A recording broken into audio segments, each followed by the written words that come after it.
નમસ્કાર નમસ્કાર નમસ્કાર વિદ્યાર્થી મિત્રો, સ્વાગત છે આપ સર્વ વિદ્યાર્થી મિત્રોનું તમારી પોતાની યુટ્યુબ ચેનલ ઓશિયન જ્ઞાન લાઈવમાં. યસ વિદ્યાર્થી મિત્રો, આજે આપણે અભ્યાસ કરવાના છીએ ધોરણ 9 સામાજિક વિજ્ઞાન વિષય અને તમારી જે વિકાસ પરીક્ષા લક્ષી અસાઇનમેન્ટ છે, આ વિકાસ પરીક્ષા લક્ષી અસાઇનમેન્ટની અંદર સેક્શન ડી, બરાબર છે, એના સંપૂર્ણ જેટલા કંઈ પણ પ્રશ્નો છે એ બધા જ પ્રશ્નોનો આજે આપણે સોલ્યુશન જોવાના છે. તો શરૂઆત કરીએ વિભાગ ડી, જેની અંદર આપણને 4 ગુણના પ્રશ્ન પૂછાતા હોય છે. કેટલા ગુણના? તો કે 4 ગુણના પ્રશ્ન આપણને પૂછાતા હોય છે. તો આ 4 ગુણના જે પ્રશ્નો છે એના મોસ્ટ આઈએમપી એવા તમારા પરીક્ષા માટે. એમાં જો આપણે જોઈ લઈએ કે સેક્શન ડી ની અંદર આપણને સૂચના શું આપવામાં આવે છે કે ભાઈ નીચે આપેલા પ્રશ્નો નંબર 47 થી 53 ના ટોટલ 7 પ્રશ્નો છે. એ 7 પ્રશ્નોમાંથી આપણે કોઈ પણ 4 પ્રશ્નોના શું લખવાના છે? તો કે જવાબ લખવાના છે. શું લખવાના છે? જવાબ. યસ, તમારી વાર્ષિક પરીક્ષામાં પણ આવી રીતે જ તમને પ્રશ્ન પૂછવામાં આવશે. અને જે 54 નંબરનો જે તમારો પ્રશ્ન છે એ ફરજિયાત છે. કેવો છે? ફરજિયાત વાળો પ્રશ્ન છે. યસ. અને પ્રત્યેક પ્રશ્નના 4 ગુણ હોય છે. તો આગળ વધીએ, શરૂઆત કરીએ. કે એમાં પહેલો સવાલ છે આપણો, ટૂંકનો લખો, હિંદ છોડોની લડત. તો હિંદ છોડોની લડત શા માટે કરવામાં આવી? તો પહેલા આપણે સમજી લઈએ. તો ક્રિસ્પ દરખાસ્તો દ્વારા સાબિત થઈ ગયું કે બ્રિટિશ સરકાર ભારત છોડવા માંગતી નથી, તેમજ ભારતને સ્વરાજ આપવાનો ઈરાદો ધરાવતી નથી. શું છે? ક્રિસ્પ દરખાસ્તો છે અંગ્રેજ સરકાર દ્વારા લાવવામાં આવી હતી. એના દ્વારા ભાઈ એવું સાબિત થઈ ગયું હતું કે બ્રિટિશ સરકાર છે એ ભારત છોડવા માટે તૈયાર નથી, ભારતને તે આઝાદી અપાવવા માટે તૈયાર નથી. શું અપાવવા માટે? આઝાદી આપવા માટે તૈયાર નથી. અને ભારતને સ્વરાજ આપવાનો એનો કોઈ ઈરાદો પણ છે નહીં. તે હિન્દની પ્રજાને છેતરી રહી છે. શું કરી રહી છે? તે હિન્દની પ્રજાને છેતરી રહી છે એવું લાગતા ભારતની જે પ્રજા હતી એમાં ભારે હતાશા અને અસંતોષ વ્યાપ્યા. શું થઈ ગયા? ભારતની પ્રજામાં હતાશા આવી ગઈ અને અસંતોષ આવી ગયો. અને ગાંધીજીએ પ્રજાની નિરાશાને દૂર કરી તેમને આખરી લડત લડવા માટે તૈયાર કર્યા. આથી લોકોની અંદર હતાશા આવી ગઈ, અવિશ્વાસ જેવું વાતાવરણ થઈ ગયું. આથી ગાંધીજીને આ નિરાશા દૂર કરવા માટે એક છેલ્લી લડત, એક આખરી લડત છે એ લડવા માટે લોકોને તૈયાર કર્યા. અને મુંબઈમાં મળેલી જે કોંગ્રેસ મહાસમિતિની બેઠકમાં ગાંધીજીના નેતૃત્વમાં 8 ઓગસ્ટ 1942 ની રાત્રે હિન્દ છોડોનો ઐતિહાસિક ઠરાવ પસાર કરવામાં આવ્યો. શું છે? મુંબઈમાં કોંગ્રેસ મહાસમિતિની જે બેઠક મળી એમાં ગાંધીજીના નેતૃત્વ હેઠળ 8 ઓગસ્ટ 1942 ની રાત્રે ગાંધીજીએ જાહેર કરી દીધું, ભાઈ આપણે આપણા આઝાદી મેળવવા માટેની અંતિમ લડત લડવાની છે. અને એ લડતનું નામ છે હિન્દ છોડો ચળવળ. એનો ઐતિહાસિક ઠરાવ પસાર કરી દીધો. ગાંધીજીએ જાહેર કર્યું, ગાંધીજીએ એ ઠરાવ પસાર કરતા જાહેર કર્યું કે આઝાદી માટે મારી આ અંતિમ લડત છે. શું છે? આઝાદી માટે આ અંતિમ લડત છે. છુપાઈને કશું કરવું નથી. શું છે? છુપાઈને કંઈ નથી કરવાનું થતું. હવે આમ ખુલ્લે આમ ગાંધીજી આમ કહેવાય ને ગુજરાતી છે 56 ઇંચની છાતી, એટલે કે હામી છાતીએ લડવા માટે તૈયાર થઈ ગઈ. એ કે આજે હવે છુપાઈને કંઈ કરવાનું થતું નથી, આમ હામી છાતીએ લડવાનું થાય છે. અને આઝાદી માટે આ મારી અંતિમ લડત છે. અને આજે છુપાઈને કશું કરવું નથી. અને ગાંધીજીએ એક સૂત્ર આપ્યું, એનું નામ છે કરેગે યા મરેગે, ડુ ઓર ડાય. આ સભામાં જ ગાંધીજીએ પ્રજાનો વિવિધ કાર્યક્રમો કરવા તેમજ અંગ્રેજ સરકારને હિન્દ છોડોનો આદેશ આપ્યો. અને આ સભાની અંદર જ ગાંધીજી છે એને પ્રજાને ભાઈ અલગ અલગ કાર્ય કરવા માટે, ભાઈ તમે આવું કરો, આવું કરો, આવું કરો. અને અંગ્રેજોને ચોખ્ખા શબ્દમાં ધમકી આપી દીધી કે ભાઈ હાલ વેતી નો થા, હાલો વેતી ના થાવ, અહીંયાથી ભારતમાંથી નીકળી જાવ, હાલો. યસ, એટલે કે હિન્દ છોડોનો આદેશ આપી દીધો. હિન્દ છોડો ચળવળના બનાવો જોઈએ. તો કે હિન્દ છોડોના ઠરાવના બીજા દિવસે વહેલી સવારમાં અંગ્રેજ સરકારે ગાંધીજી, વલ્લભભાઈ પટેલ, જવાહરલાલ નહેરુ, મૌલાના આઝાદ ઉપરાંત દેશના અગ્રગણ્ય નેતાઓની ધરપકડ કરી. જેવો રાત્રે હિન્દ છોડોનો ઠરાવ પસાર થયો, અંગ્રેજો સુધી આ વાત પહોંચી કે ભાઈ ગાંધીજી આ હિન્દ છોડોનો ઠરાવ પસાર કરી દીધો છે, ત્યાં તો અંગ્રેજ સરકાર આમ દોડતી દોડતી જાગી ગઈ. એ કે ક્યાં છે ગાંધીજી, પકડો. ક્યાં છે સરદાર વલ્લભભાઈ, એને પકડો. ક્યાં છે મૌલાના આઝાદ, પકડો ભાઈ. અને હવારમાં હજી તો ગાંધીજી, સરદાર વલ્લભભાઈ પટેલ, જવાહરલાલ નહેરુ હજી તો પથારીમાંથી જાગીને હજી તો આમ દાંતણ પાણી કરતા હતા ને ત્યાં તો આવીને પોલીસ વાળા આવીને પકડીને જેલ ભેગા કરી દીધા. ભાઈ દાંતણ બાતણ બધું જેલમાં કરજો, હાલો હાલો અમારે હારે હાલો પહેલા પકડીને ભરી દીધા. યસ, એટલે કે મૌલાના આઝાદ ઉપરાંત દેશના જે અગ્રગણ્ય નેતાઓ હતા એની ધરપકડ કરી લેવામાં આવી, તેમજ તેમને જેલમાં પૂરી દેવામાં આવ્યા. કોંગ્રેસને ગેરકાયદેસર જાહેર કરી દેવામાં આવી અને વર્તમાન પત્રો પર પ્રતિબંધ મૂકવામાં આવ્યો. આટલું બધું થયું, જેલમાં પૂર્યા, જે આખી કોંગ્રેસ સમિતિ હતી એને ગેરકાયદેસર બનાવી દીધી. ભાઈ આ કઈ કાયદેસરની છે નહીં.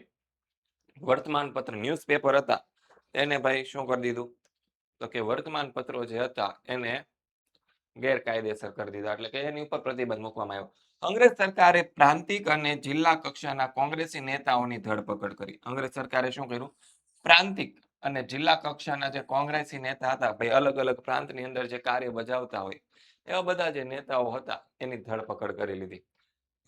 ગાંધીજી સહિત તમામ દેશ નેતાઓની ધરપકડના કારણે ભારતના શહેરો અને ગામડામાં એકાએક હડતાલો પડી. હવે ગાંધીજી સહિત દેશના જે મોટા મોટા નેતાઓને પકડી લીધા અંગ્રેજોએ. પછી કરવું હું, આથી દેશની અંદર જે દેશના લોકો હતા એને હું કર્યું, હડતાલો પાડી દીધી. ભાઈ અમારા નેતાને છોડો, કાં તો ભાઈ બધું બંધ રહે, ભાઈ તમારો વેપાર નહીં થાય, શું કરું, તમારે અહીંયા વેપાર કરવો છે તો ભાઈ છોડો ગાંધીજીને અને બીજા બધા નેતાઓને. હા, તમારે પૈસા કમાઈને જવા હોય તો અમારા નેતાને ભાઈ મૂકો, બરાબર છે. એટલે કે ધરપકડ કરી દીધી અને ભારતના શહેરો અને ગામડામાં એકાએક હડતાલો પડી. ભારતભરના શહેરો અને ગામડામાં મજૂરો હતા, ખેડૂતો હતા, યુવાનો હતા, વિદ્યાર્થીઓ હતા, શિક્ષકો, વેપારીઓ, મહિલાઓ વગેરે હિંદ છોડોની ચળવળમાં સક્રિય ભાગ લીધો. મજૂરોએ કારખાનામાં હડતાલ પાડી. જમશેદપુરના લોખંડના કારખાના તેમજ મુંબઈ, તમિલનાડુ અને અમદાવાદની કાપડની મિલોમાં કામદારોએ હડતાલો પાડી.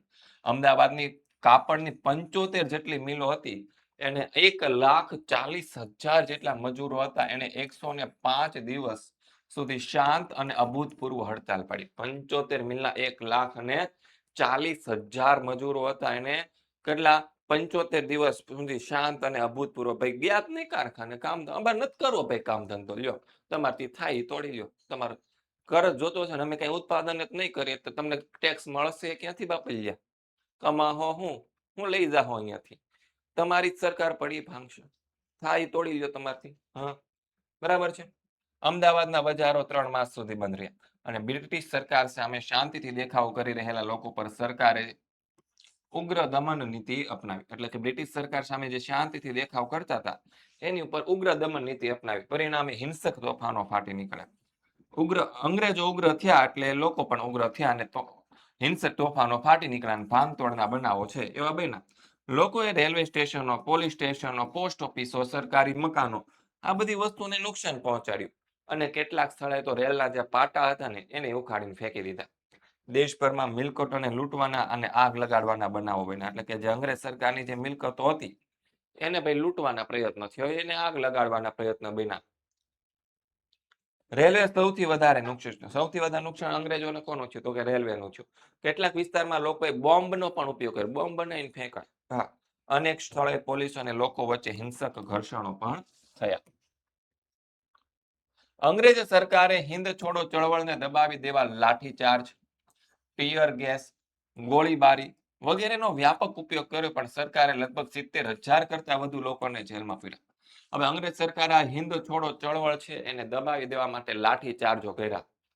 ટીયર ગેસ એટલે કે એવો ગેસ આવે, છોડવામાં આવે તો માણસ છે એની આંખમાં બળતરા થાય ને આંખમાંથી આંસુ નીકળવા લાગે, એવા ટીયર ગેસ છોડ્યા.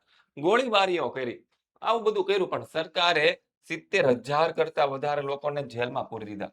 538 વખત ગોળીબાર કર્યો, જેમાં 1,028 માણસો મૃત્યુ પામ્યા અને 3200 થી વધારે લોકો છે ઘાયલ થયા.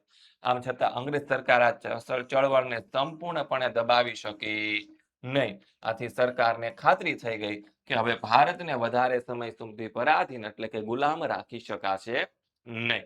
અને હિંદ છોડો ચળવળથી ભારતના લોકોમાં અભૂતપૂર્વ જાગૃતિ આવી. લોકો પૂર્ણ સ્વરાજ્ય મેળવવા કટિબદ્ધ થયા અને પરિણામે 5 વર્ષ એટલે કે ઈસવીસન 1947માં ભારતને સંપૂર્ણપણે 100% આઝાદી મળી ગઈ. આઝાદ હિંદ ફૌજે ભારતની સ્વતંત્ર લડતમાં શો ફાળો આપ્યો હતો, તો કે અંગ્રેજ સરકારે સુભાષચંદ્ર બોઝની ધરપકડ કરી કોલકાતા તેમના નિવાસ સ્થાને નજરકેદ કર્યા અને એક મધ્યરાત્રિએ સુભાષચંદ્ર બોઝ છે એ વેશ પલટો કરી અંગ્રેજ સરકારની નજરકેદમાંથી છટકી ગયા. તેઓ કોલકાતાથી ક્યાં ગયા હતા? તો કે પેશાવર ગયા હતા. કાબુલ, જો પેલા કોલકાતાથી પેશાવર ગયા, પેશાવરથી તેઓ કાબુલ ગયા અને કાબુલ અફઘાનિસ્તાનની બાજુમાં આવે ત્યાંથી ઈરાન અને ઈરાનમાંથી તેઓ રશિયા થઈ અને 28 માર્ચ 1942 ના રોજ બર્લિન એટલે કે જે હાલનો જર્મની દેશ છે એ જર્મની દેશની રાજધાની છે. શું છે? જર્મનીની રાજધાની છે ત્યાં પહોંચ્યા અને બર્લિનમાં તેમણે આઝાદ હિંદ ફૌજ રેડિયો સ્ટેશન સ્થાપ્યું અને એ સ્ટેશન તેમણે ભારતીયોને અંગ્રેજી શાસન ઉથલાવી નાખવાની હાલત કરી. હવે બર્લિન ગયા ત્યાંથી પછી એને શું કર્યું? તો કે એક રેડિયો સ્ટેશન સ્થાપ્યું. શું છે? આઝાદ હિંદ. નામ શું હતું? આઝાદ હિંદ નામનું છે એને રેડિયો સ્થાપ્યું અને એની અંદર એ લાઈવ આવ્યા. હા, હું અત્યારે કેમ લાઈવ ભણાવતો હોય ઘણી વાર લેક્ચરની અંદર, એ રીતે લાઈવ આવ્યા, પણ એ સમયે મોઢા ન દેખાતા, ખાલી બોલતા જ સંભળાતા, એટલે રેડિયોની અંદર તો એવું જ હોય ને. તો એ આઝાદ હિંદ ફૌજની આઝાદ હિંદની અંદર રેડિયોની અંદર આવ્યા અને લોકોને હાકલ કરી, ભાઈ અંગ્રેજોની સરકાર છે, અંગ્રેજ સરકાર જે છે એને ભાઈ ગમે એમ કરીને ઉથલાવી દો. શું કરી દો? ઉથલાવી દો. તમારે જે કરવું પડે ને કરો ભાઈ, માર તોડ ભાગ માર, જે કરવું પડે એ શામ દામ દંડ ભેટ જે કંઈ પણ અપનાવવું પડે એ કરો. રાસ બિહારી બોઝ નામના હિન્દી ક્રાંતિકારી નેતાએ જાપાનના ટોક્યો શહેરમાં ઇન્ડિયન ઇન્ડિપેન્ડન્સ લીગ નામની સંસ્થા સ્થાપી હતી અને તેમણે ભારતની આઝાદી માટે આઝાદ હિંદ ફૌજની રચના કરવા નક્કી કરી. રાસ બિહારી બોઝ નામના હિન્દી ક્રાંતિકારી જે નેતા હતા એને જાપાનના ટોક્યો શહેરમાં શું કર્યું હતું? ઇન્ડિયન ઇન્ડિપેન્ડન્સ લીગ નામની એક સંસ્થા સ્થાપી હતી અને તેને ભારતની આઝાદી માટે શું કર્યું હતું? તો કે આઝાદ હિંદ ફૌજની રચના કરવાનું નક્કી કર્યું હતું અને એ સમયે વિશ્વના જુદા જુદા દેશમાં વસતા હિન્દીઓના 100 જેટલા પ્રતિનિધિઓ હાજર રહ્યા હતા. એ પરિષદમાં દ્વિતીય વિશ્વ યુદ્ધમાં જાપાનના હાથે પકડાયેલા જે યુદ્ધ કેદી હતા, શું હતા? જાપાનના હાથે યુદ્ધ કેદી તરીકે પકડાયેલા મેજર મોહનસિંઘે રાસ બિહારી બોઝના પ્રમુખ પદે આઝાદ હિંદ ફૌજની રચના કરી. શું કર્યું? મોહનસિંઘે રાસ બિહારી બોઝના પ્રમુખ પદે આઝાદ હિંદ ફૌજની રચના કરી. જો હવે દ્વિતીય વિશ્વ યુદ્ધ ચાલતું હતું બેટા. કયું ચાલતું હતું? દ્વિતીય. બરાબર છે, દ્વિતીય વિશ્વ યુદ્ધ ચાલતું હતું. યસ. તો હવે જો તમને ખબર છે કે દ્વિતીય વિશ્વ યુદ્ધની અંદર પણ બે જ રાષ્ટ્ર હતા, બે પક્ષ હતા, એક તો મિત્ર રાષ્ટ્ર હતા અને ધરી રાષ્ટ્ર હતા. બરાબર છે. તો મિત્ર રાષ્ટ્રમાં કોણ હતું? તો કે ઇંગ્લેન્ડ હતું કે નહોતું? યસ. અને ઇંગ્લેન્ડ ક્યાં શાસન કરતું હતું? તો કે ભારતમાં શાસન કરતું હતું. તો જે ભારતના સૈનિકો હતા એને દ્વિતીય વિશ્વ યુદ્ધમાં લઈ ગયા હતા. એની સામે ધરી રાષ્ટ્રની અંદર જાપાન હતું કે નહોતું? હતું. તો જે ભારતના સૈનિકો જે ઇંગ્લેન્ડ માટે જે લડવા ગયા હતા ભારત તરફથી, એ લોકો દ્વિતીય વિશ્વ યુદ્ધની અંદર ઘણા બધા સૈનિકો છે એ જાપાને એને કેદ કરી લીધા. બરાબર છે, જાપાને એને કેદ કરી લીધા. અને આપણા જે આ ભાઈ હતા ક્યાં વયા ગયા? તો કે રાસ બિહારી બોઝ. રાસ બિહારી જે બોઝ હતા એ જાપાનની અંદર ઇન્ડિયન ઇન્ડિપેન્ડન્સ લીગની સ્થાપના કરી અને પછી શું કર્યું? જાપાનના હાથે જે પકડાયેલા સૈનિકો હોય ને એ બધાને અહીંયા એ છોડાઈ દેતા. શું કરતા? છોડાઈ દેતા. અને ઈસવીસન 1943માં સુભાષચંદ્ર બોઝ છે એ બર્લિનથી ક્યાં ગયા? જાપાન ગયા અને જાપાનમાં રાસ બિહારી બોઝે સુભાષચંદ્ર બોઝે ઇન્ડિયન ઇન્ડિપેન્ડન્સ લીગના નેતા બનાવ્યા. જેવા ત્યાં પહોંચ્યા આપણા નેતાજી સુભાષચંદ્ર બોઝ એટલે રાસ બિહારી બોઝે કીધું, આવો આવો નેતાજી, અને તમને ભાઈ આ મારી ઇન્ડિયન ઇન્ડિપેન્ડન્સ લીગ જે છે એના તમને મુખ્ય નેતા બનાવીએ છે. 2 જુલાઈ 1943 ના રોજ સુભાષચંદ્ર બોઝ જાપાનથી ક્યાં ગયા? સિંગાપુર ગયા. પછી 4 જુલાઈ 1943 ના રોજ તેઓ ઇન્ડિયન ઇન્ડિપેન્ડન્સ લીગના પ્રમુખ બન્યા અને એ જ સમયે રાસ બિહારી બોઝે સુભાષચંદ્ર બોઝે આઝાદ હિંદ ફૌજ એટલે કે ઇન્ડિયન નેશનલ આર્મીના વડા બનાવ્યા અને સિંગાપુરમાં વસતા હિન્દીઓએ સુભાષચંદ્ર બોઝને શેનું? તો કે નેતાજીનું હુલામણું નામ આપ્યું હતું. પછી આગળ સુભાષચંદ્ર બોઝે આઝાદ હિંદ ફૌજને 2 સૂત્ર આપ્યા, ચલો દિલ્હી અને જય હિન્દના સૂત્ર આપ્યા અને તેમણે ફૌજના સૈનિકોને કહ્યું, તુમ મુझे खून दो मैं तुम्हें आजादी दूंगा. એટલે કે મારી સાથે લડવા તૈયાર થો, આપણે દેશને ભાઈ આઝાદી અપાવવાની છે, એટલે કે તુમ મુझे खून दो मैं तुम्हें आजादी दूंगा. સુભાષચંદ્ર બોઝે સિંગાપુરમાં ભારતની કામ ચલાવ સરકાર એટલે કે આરઝી હકુમતની સ્થાપના કરી. આ સરકારના તેઓ વડાપ્રધાન અને લશ્કરના સેનાપતિ બન્યા. આમાં સરકારે જાપાન, જર્મની, ચીન, ઇટાલી, મ્યાનમાર વગેરે દેશોએ તો માન્યતા આપી દીધી. આઝાદ હિન્દ ફૌજની આ જે લશ્કર હતી ને એને આ બધા દેશોએ માન્યતા આપી દીધી. અને ઈસવીસન 1943માં સુભાષચંદ્ર બોઝે અંદમાન અને નિકોબાર ટાપુની મુલાકાત લીધી અને તેમને અનુક્રમે બે નામ આપ્યા. જે અંદમાન ટાપુ હતા એને શહીદ અને નિકોબાર ટાપુ હતા એને સ્વરાજ, આવા બે નામ આપ્યા. અને સુભાષચંદ્ર બોઝ કામચલાઉ સરકારે ઇંગ્લેન્ડ સામે છે યુદ્ધ જાહેર કર્યું અને આઝાદ હિન્દ ફૌજનું વડું મથક હતું એ સિંગાપુરથી ખસેડી અને રંગૂન ખસેડવામાં આવ્યું, જે મ્યાનમારમાં આવે. બરાબર છે. અહીંથી આઝાદ હિન્દ ફૌજની ટુકડીઓએ ભારતની પૂર્વ સરહદે પ્રવેશ કરી પ્રોમ છે એટલે કે ઉત્તર પૂર્વના જે રાજ્યો છે એમાં પ્રોમ, કોહિમા એટલે કે હાલના નાગાલેન્ડની રાજધાની છે તે ઇમ્ફાલ, એ મણિપુરની રાજધાની છે. આ બધા પ્રદેશો એને જીતી લીધા. ઘણો બધો પૂર્વ ભારતનો ભાગ છે એ આઝાદ હિન્દ ફૌજે જીતી લીધો હતો. અને એ સમયે અમેરિકાએ બ્રિટનના પક્ષે દ્વિતીય વિશ્વયુદ્ધમાં ઝંપલાવ્યું અને જાપાનના નાગાસાકી અને હિરોશીમા શહેર પર અણુબોમ્બ ફેંક્યા. અને અણુબોમ્બથી સર્જાયેલો જે ભયંકર વિનાશ છે એના કારણે જાપાને મિત્ર રાષ્ટ્રની શું કરી લીધી? શરણાગતિ સ્વીકારી લીધી. પરિણામે આઝાદ હિન્દ ફૌજને જાપાનની મદદ મળતી બંધ થઈ ગઈ. જાપાનના બે શહેર હિરોશીમા અને નાગાસાકી, આ બંને શહેરો પર ભાઈ બમ બમ કરતા લિટલ બોય ને ફેટમેન નામના બે અણુબોમ્બ બનાવ્યા હતા અમેરિકાએ. જાપાન ઉપર મોં ફોડી દીધા. વાત પૂરી, વાર્તા પૂરી. અને જાપાને શરણાગતિ સ્વીકારી લીધી. આપણને જે આઝાદ હિન્દ ફૌજ હતી એને જાપાન તરફથી જે મળતી મદદ હતી એ બંધ થઈ ગઈ. આ ઉપરાંત બ્રિટને આઝાદ હિન્દ ફૌજ ઉપર હવાઈ હુમલાઓ કર્યા અને તેની પાસેથી રંગૂન કબજે કરી લીધું. બ્રિટને શું કર્યું?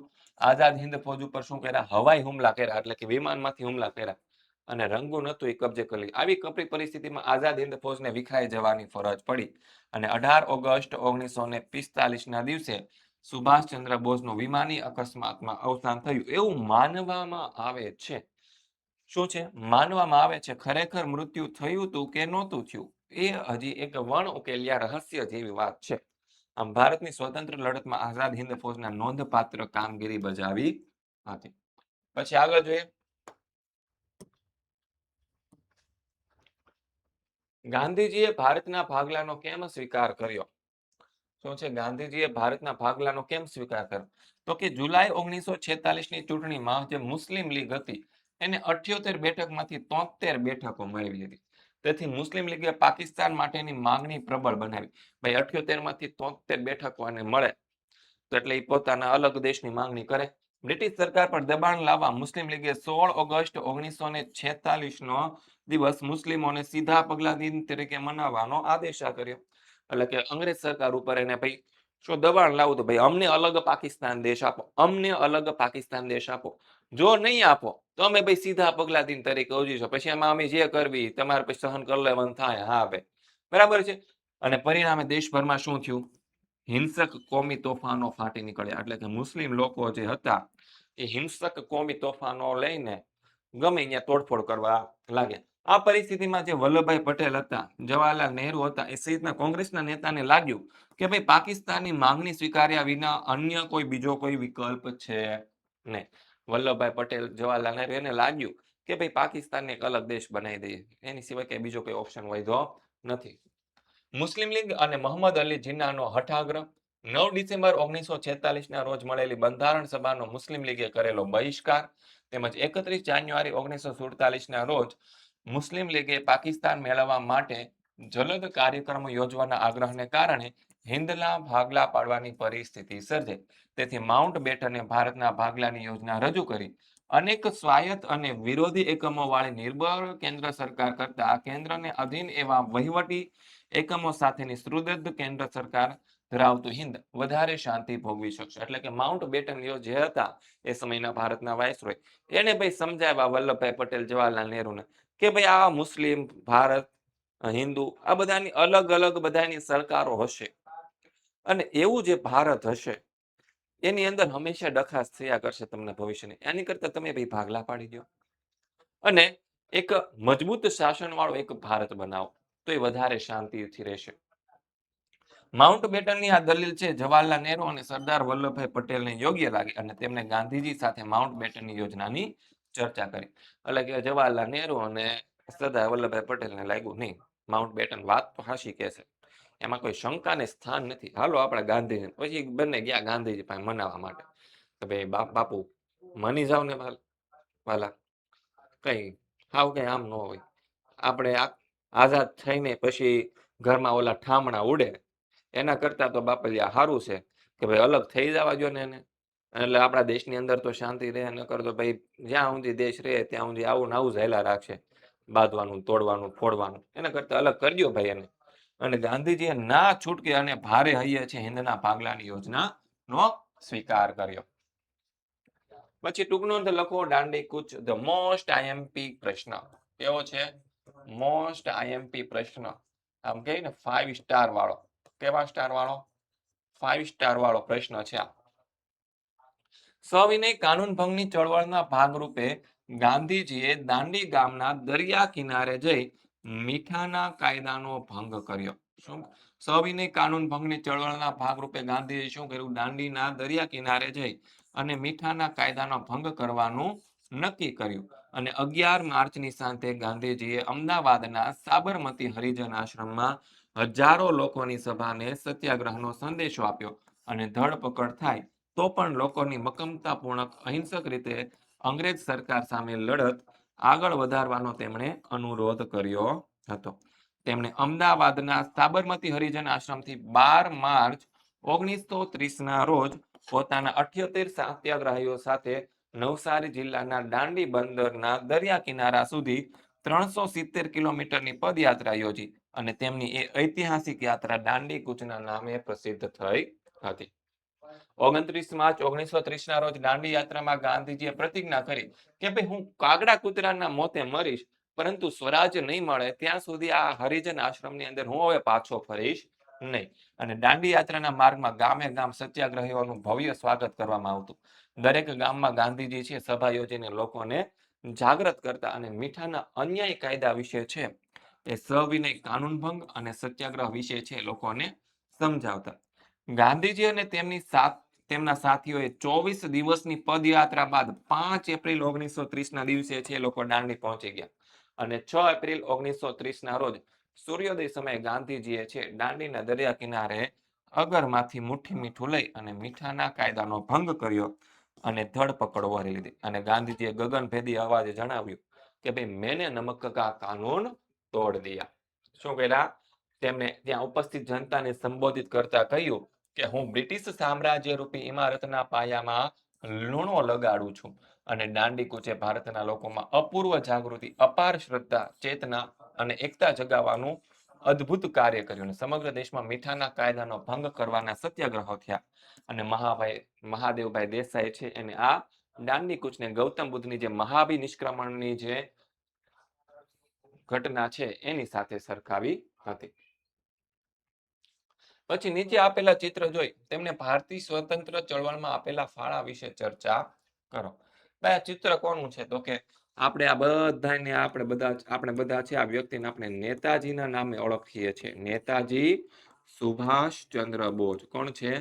નેતાજી સુભાષચંદ્ર બોઝ છે. કોણ છે?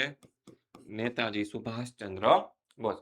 તો સુભાષચંદ્ર બોઝનો જન્મ ક્યારે થયો હતો? તો કે 23 જાન્યુઆરી 1897. ક્યાં થયો હતો? તો કે ઓડિશાના કટક શહેરમાં થયો હતો. પછી કોલકાતાની પ્રેસિડેન્સી કોલેજમાંથી અભ્યાસ તેને પૂરો કર્યો અને તેઓ વધુ અભ્યાસ માટે ક્યાં ગયા? તો કે ઇંગ્લેન્ડ ગયા. વધારે આગળ પડતો અભ્યાસ કરવા માટે ઇંગ્લેન્ડ ગયા.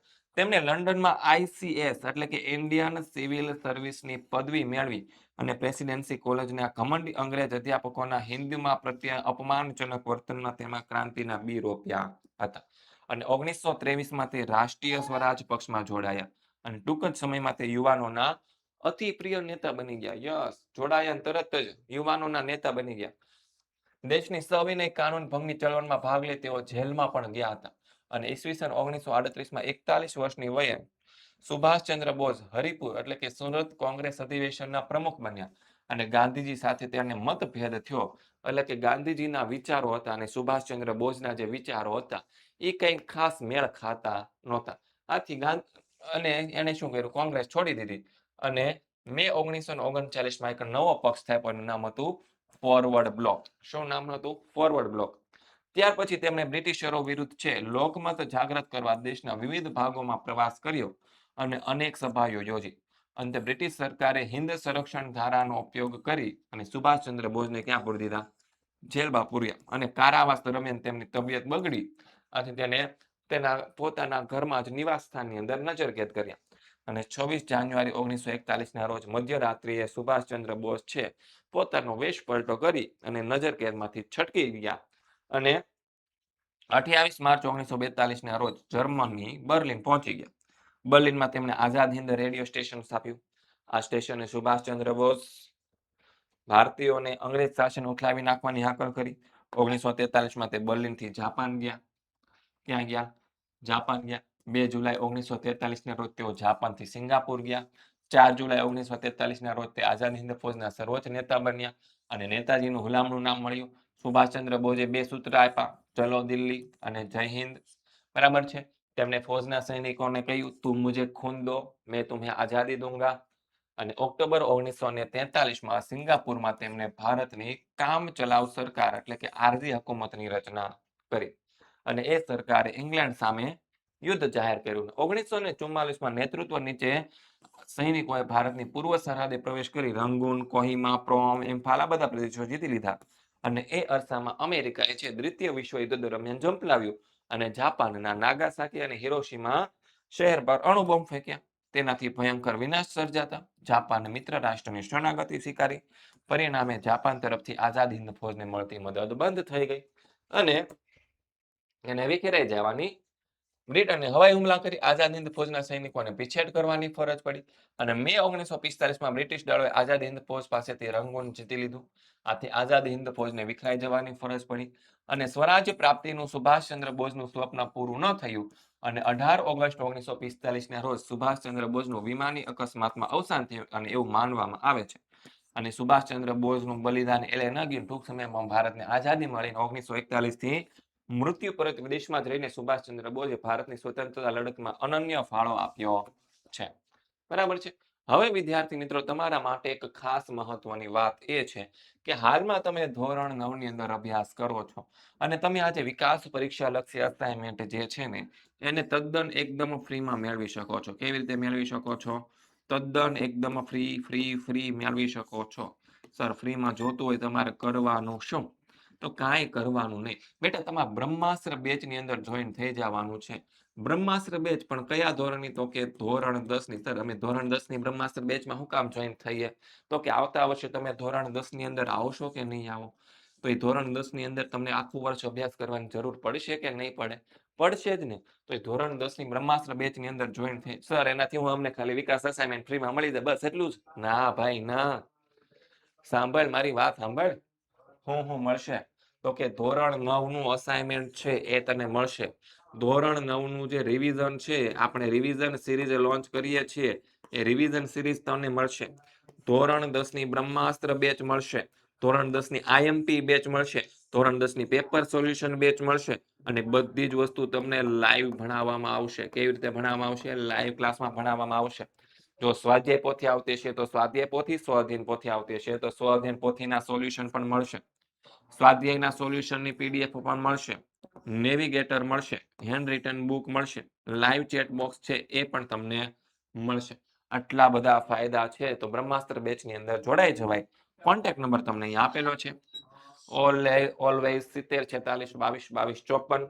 અને જો કંઈક વાતનો ખ્યાલ ન આવે તો એના પર ફોન કરીને પૂછી લેજો. સર બ્રહ્માસ્ત્ર બેચ મળશે ક્યાંથી અમને? બહુ સિમ્પલ છે બેટા. આપણી એપ્લિકેશન ઓશિયન જ્ઞાન લાઈવ છે એના ઉપરથી તમને મળી જશે. હવે આપણે વાત કરીએ પ્રકરણ નંબર 6ની કે સંયુક્ત રાષ્ટ્ર સંઘના હેતુઓ જણાવો.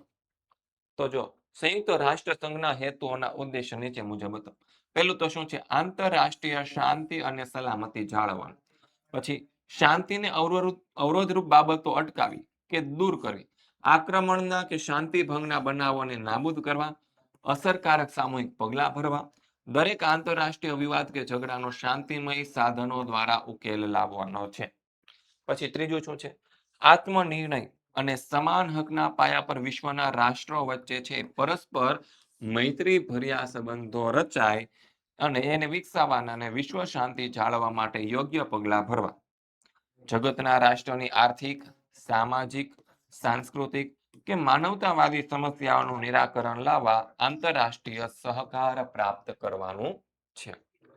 પછી જાતિ, ભાષા, લિંગ કે ધર્મના ભેદભાવ વિના વિશ્વના બધા જ લોકોના માનવ અધિકારો અને મૂળભૂત સ્વાતંત્રતાઓ પ્રત્યે આદરભાવ ઉત્પન્ન કરો. વિશ્વમાં એકતા, વિશ્વ બંધુત્વની ભાવના વિકસાવી, સંયુક્ત રાષ્ટ્રના ઉદ્દેશો હાંસલ કરવા માટે કામ કરી રહેલા રાષ્ટ્રોના કાર્યો વચ્ચે યુએન સુમેળ લાવવાના કેન્દ્ર તરીકે કામ કરવાનું. પછી ઠંડા યુદ્ધના પરિણામોની સંક્ષેપમાં ચર્ચા કરો. જે ઠંડુ યુદ્ધ થયું તો શું હતા એના પરિણામ? તો કે ઠંડા યુદ્ધના સમયગાળા દરમિયાન બંને મહાસત્તાઓ, એક તો હતું અમેરિકા અને બીજું હતું સોવિયત યુનિયન, આ બંને વખત આમને સામને આવી. શું છે? અનેક વખત શું થયું? આમને સામને આવી. પરંતુ બંને પાસે પરમાણુ શસ્ત્ર અને દૂરસંચાર મિસાઇલો હોવાથી વિશ્વ છે એ ભયંકર મહાયુદ્ધમાંથી બચી ગઈ. શું હતું? બંને પાસે કોણ હતું? એક તો અમેરિકા હતું અમેરિકા, અને બીજું કયું હતું? તો કે સોવિયત યુનિયન હતું. કોણ હતું? સોવિયત યુનિયન હતું. બંને પાસે શું હતું? તો કે પરમાણુ બોમ્બ હતા. કોની પાસે? અમેરિકા પાસે પણ પરમાણુ બોમ્બ હતા.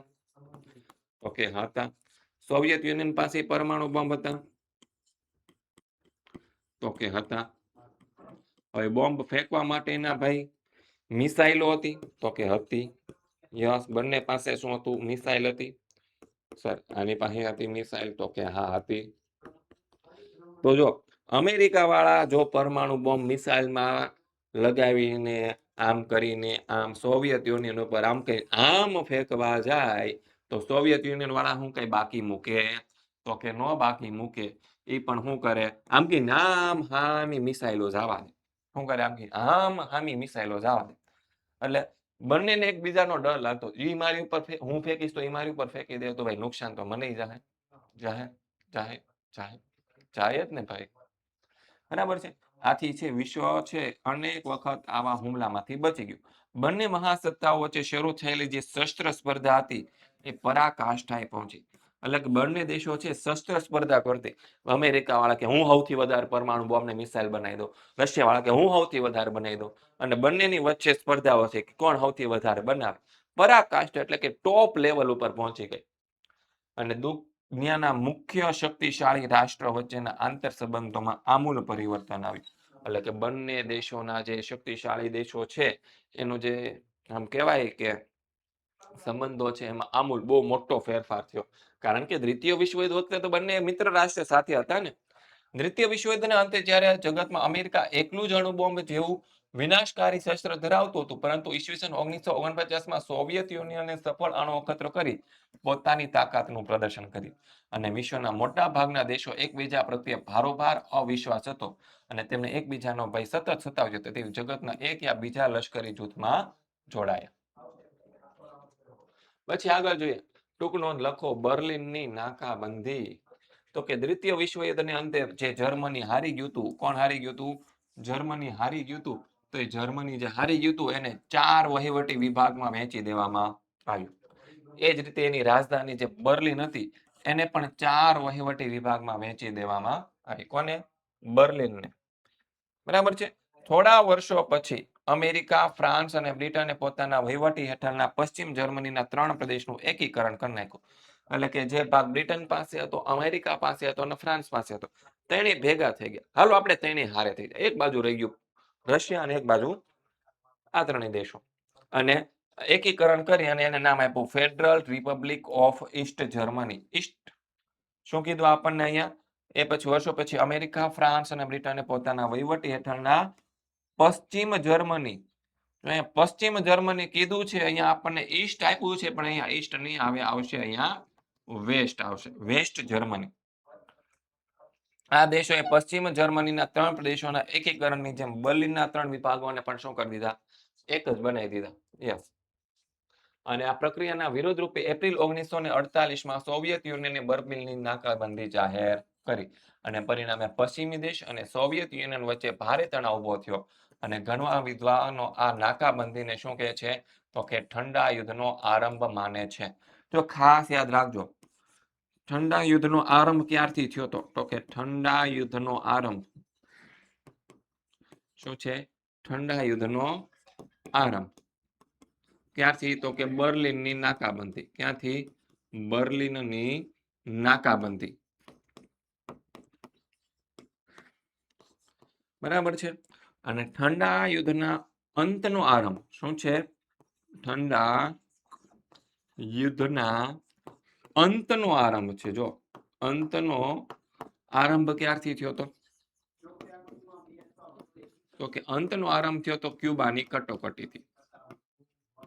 ખાસ યાદ રાખવાનું, ક્યુબાની ટકોટકી. કોણ હતો? ટકો અને ટકી. ટકો અને ટકી નહોતા, કટોકટી હતા. આવી ગઈ જો ટકોટકી. ક્યુબાની ટકોટકી. ટકોટકી ની કટોકટી. આગળ જોઈએ. 1961-62 દરમિયાન અમેરિકાએ તેની દક્ષિણ પશ્ચિમે આવેલા સામ્યવાદી દેશ ક્યુબાની નાકાબંધી જાહેર કરી અને અમેરિકાના સંભવિત લશ્કરી આક્રમણ સામે ક્યુબાની સલામતી માટે સોવિયત યુનિયને પરમાણુ શસ્ત્રોથી સજ્જ મિસાઇલો હતી એ ભરેલા વહાણો છે એ કેરેબિયન સમુદ્રની તરફ રવાના કર્યા કે ભાઈ અમારા મિત્ર દેશ ક્યુબાને ભાઈ તમે નાકાબંધી કેમ જાહેર કરી શકો? ભાઈ એને કેમ તમે હેરાન કરો છો? મારા વાલાને ભાઈ મારો ભાઈ નાનો છે, એને તમે હેરાન કરશો? ભાઈ હું આવું છું, મોટો ભાઈ બેઠો છું, હું જ્યાં સુધી બેઠો છું ત્યાં સુધી એ ક્યુબાને કોણ હલાવી કે જોઉં છું હું. લે મોકલા મેં મારા જહાજ. ત્યારથી થાય તોડી લે અમેરિકાને કહી દીધું. અને વિશ્વની બંને મહાસત્તા એકબીજા પર પરમાણુ શસ્ત્રનો ઉપયોગ કરવાની ધમકી આપી. અમેરિકાએ કીધું અહીંથી ભાઈ તારા વાહન મોકલી દે, પાછા વાળી લે, માલમ તારું જહાજ પાછું વાળ. પણ નહીં, રશિયા કે ભાઈ મારો નાનો ભાઈ છે, એને કઈ ન થવું જોઈએ, હું મારા જહાજ નહીં મોકલું. અને ધમકી આપી એકબીજાને, જો ભાઈ તું તારા વાહન પાછા નહીં વાળ ને તો ભાઈ હું ભાઈ પરમાણુ બોમ્બ ફોડી દઈશ. તો ભાઈ રશિયા વાળા કે આ જે જહાજ મોકલા છે એ કે હું આમને ખાલી ખાલી મોકલા છે?